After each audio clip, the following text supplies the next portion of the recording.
Today, I'm going to tell you guys the story about how I went to the gun range alone for the very first time, and something happened that I did not expect.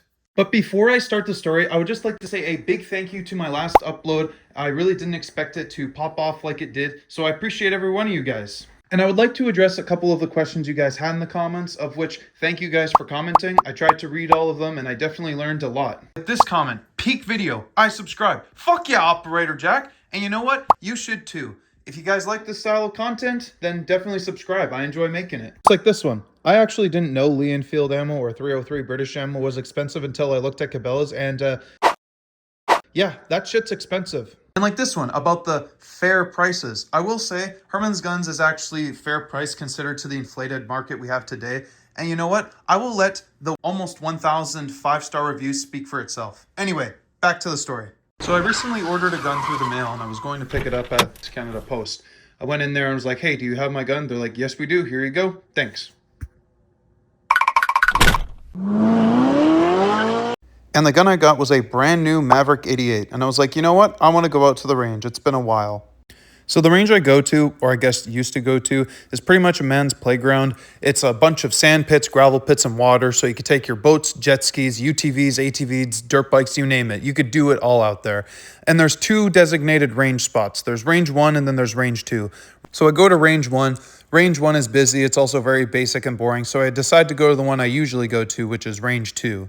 So I pull up to the second range, and I'm really hoping that it's not super busy. So I look to the left, and I don't see anyone. Here's an actual photo of the range. I look to the right, but it's blocked by trees, so I decide to just pull up into the left spot. I pull up, I exit my truck, and I'm about to set everything up, and I turn to the right to look to the second area, and I see 5 black Mercedes and a G-Wagon. And I'm standing there thinking, I hope I'm not interrupting anything. I try to ignore it initially as I'm trying to set up my stuff, but I'm like turning over my shoulder constantly because it's like that fight or flight instinct, like I'm not supposed to be here. And I mean, they're not even shooting at anything. They're literally shooting into a gravel pit, but there's like 20 people there. And like, here's a photo of it. Like, there's a lot of space. I'd approximately be like way back there. And there's like little water pockets where you could see the water splashing. And they're shooting about like 120 degrees from where I'm standing, so I could see the water splashing. And it's like, now I'm freaking out. Like, I have to have a mental conversation with myself saying like, dude, if anything goes wrong, we are throwing the guns in the back and zipping the fuck out of here. And like at this point, I'm almost fully set up. I'm sitting in my chair. I'm like, okay, like let's try to relax here, you know, like nothing bad's gonna happen. And I'm like, okay, I have one more thing to grab. I have to grab my gun, so let's get that. So I go to my truck to go grab it, and I do one final look over my shoulder. And it is at this moment that I drop the gun and clench my keys, frozen like a deer in headlights at the sight I am currently witnessing. The G-Wagon is coming towards me. And not only is it coming towards me, there is 2 guys out the passenger side windows and 1 guy outside the sunroof shooting their guns. I mentioned 120 degree angle. Now it's at 140 degree angle where I can see the muzzle flash and the end of the muzzle. They turn around, they come back, pointing their guns around in every direction, including directly at me. The G-Wagon pulls up and I very politely say, "Why the fuck you pointing and shooting your guns at me?" And the driver goes, "Oh, we're filming a movie." And in my mind, I'm like, bullshit. He asks, "Do you want to be in it?" I'm guessing based on the attire I was wearing. And I'm like, no thanks. Now, thankfully, this was the end of the whole story. All the cars leave, and then like these country folk pull in, and I'm actually able to have a fun time, of which this is the only footage I have of the entire day. And here's the date.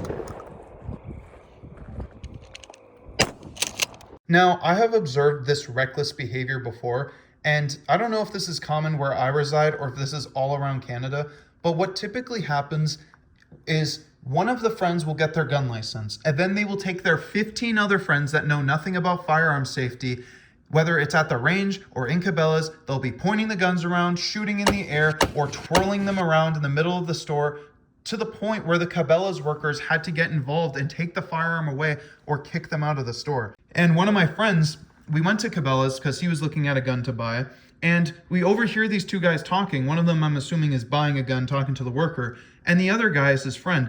And he points at the guns and says to the worker, "Hey, are those real?" It's like, what do you mean? What do you mean, are they real? You're in a fucking gun store. Of course they're real. And my friend looks at me and he goes, dude, how the fuck can you not know if it's real? And I go, well, I guess people are fucking retarded. Now, this is in no way pointed at any demographic, religion, or color. I'm simply talking about the firearm safety and what I have witnessed. Because realistically, I don't want to have guns pointed at me. And Canada is very specific about its fines for pointing guns at people. Now, the only reason I bring this up is because I think there's going to be one soft soy loser that's going to get offended at the people I've depicted in this video. It's like, dude, this is Canada. There is such a broad demographic that you actually can't be racist. Also, I may add, I am not gun racist. I don't want any gun, whether or not it's brown, black, white, short, or striped, pointed at me. Not based on the caliber or capacity. Unlike our government that bans guns because they're black, because apparently they're more dangerous. Yeah, okay, sure, buddy. An M1 Garand is totally not going to do more damage. It's a fucking deer cartridge. Anyway, the week goes by, and I end up going back to the range late on a Sunday. I go back to the same spot, and now this time in that exact same area, there is a tent and 6 cars posted. Like one of those tents for like a dirt bike race. I post up, same spot, and I look over and there's 3 guys next to me shooting, so I go say hi.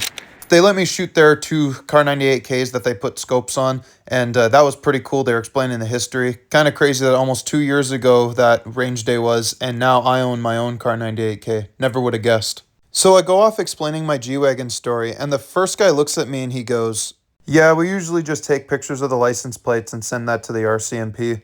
Second guy goes, yep, we don't like unsafe gun owners. Doesn't matter who. We don't like it. So I guess the moral of the story here is, do not be like the first guys in the story, be more like the second guys. Report that sort of behavior and also perform the 5 acts of firearm safety. And if you don't know what the 5 acts of firearm safety are, then you should not be holding a firearm. Anyway, guys, I hope you liked this video. I tried to make this one a little bit more engaging than the last one, and more to come. I've got a whole list of stuff. So I will see you guys next time. Bye.